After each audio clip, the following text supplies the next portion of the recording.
Nous n'avons pas peur et nous n'aurons jamais peur. Nous continuerons notre lutte.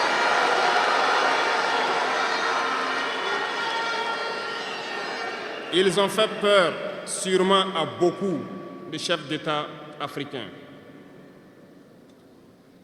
Vous voyez, souvent quand on s'exprime ou lorsqu'on a l'occasion d'être dans certaines situations à l'extérieur, nous tenons souvent des propos pour interpeller les chefs d'État africains pour qu'on se réveille, prendre soin de notre jeunesse pour pouvoir amorcer notre développement réel. Nous sommes souvent mal compris. Certains ont riposté publiquement à nos propos parce qu'ils se sentent indexés.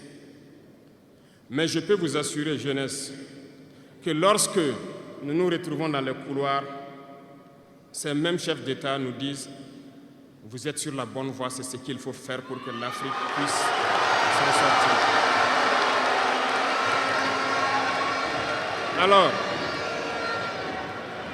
nous leur posons des questions à savoir pourquoi vous ne faites pas comme nous, pourquoi vous ne nous accompagnez pas.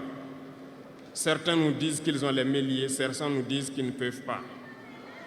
Chers aînés, chefs d'État africains, du haut de cette tribune, donc, je souhaiterais dire que les peuples africains sont les peuples les plus pacifiques. Lorsque vous reconnaissez un tort, il faut le dire au peuple.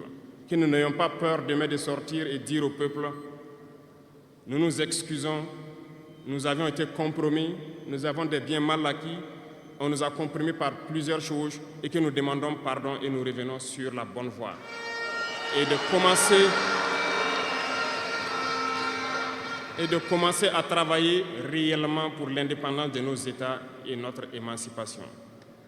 Et je pense que c'est possible.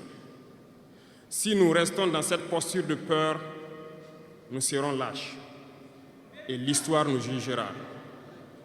Nos enfants poseront des questions, nos petits-enfants poseront des questions. Nous sommes en train d'écrire l'histoire, il n'y a pas de place pour la lâcheté. Si nos ancêtres avaient été lâches, nous ne serions pas là. Souvenez-vous, je vous prends un exemple des peuples Bamileke et Bassa, je veux parler des Camerounais.